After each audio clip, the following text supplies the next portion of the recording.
வாழை புவனேஸ்வரி மந்திரம் மந்திரீக பாடங்களிலே முதன்மை தெய்வீகமாக இருக்கக்கூடியது.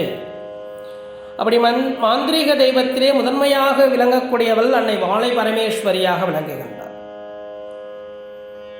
அப்படி வாழை பரமேஸ்வரியால் தான் உங்களுடைய இந்த வாழ்க்கையில் விளக்கேற்ற முடியும் என்ற நம்பிக்கை இருக்கின்றது. நீங்கள் இந்த தேவதையை 48 நாள் விரதம் இருந்து தங்களுக்காக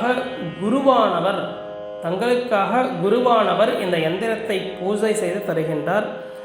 மந்திர உபதேசம் பெற்று நீங்கள் இந்த மந்திரத்தினை நீங்கள் பூஜை செய்து வரலாம். குரு தங்களுக்கான உபதேசம் செய்கின்றார். இதனால் பல மாந்திரீக உண்மைகள் தெரிய வருகின்றது. அதாவது வாழை பரமேஸ்வரி யந்திர மூல மந்திரம் ஹரி ஓம் ஐயும் கிளியும் சவ்வும் ஸ்ரீயும் ரீயும் வாவா வாழை பரமேஸ்வரி வருக வருக வருக வந்து என் நாவிலும் வாக்கிலும் முன்னின்று நிற்க சிவா வருக. அறிவோம் ஐயும் கிளியும் சவ்வும் ஸ்ரீயும் ரீயும் வாவா வாழை பரமேஸ்வரி வருக வருக வந்து என் நாவிலும் வாக்கிலும் வந்து முன்னிற்க வாவா சிவா. பூஜை விதிகள் என்னன்னா, வளர்பிறை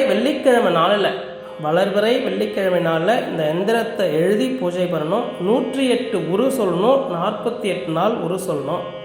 48 நாள் 108 உரு சொல்லி யார் சொல்லணும்னா உங்களுக்காக குரு சொல்கின்றார்.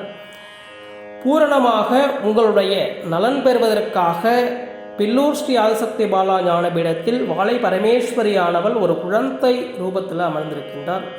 குரு உபதேசத்தினால இந்த மகா சிறப்பாக செய்யக்கூடிய இந்த பூஜையில் அனைவரும் கலந்து கொள்ள வேண்டும். தான் நினைக்கக்கூடிய காரியங்கள் யாவும் வெற்றி பெற வேண்டும் என்பதற்காக இந்த பூஜை நிகழ்த்தப்படுகின்றது. அனைவரும் கலந்து கொள்ளக்கூடிய மிக சிறந்த ஒரு ஞானபீடம், தரிசிக்கக்கூடிய மிக சிறந்த ஞானபீடம் பில்லூர் ஸ்ரீ ஆதிசக்தி பாலா ஞானபீடம்.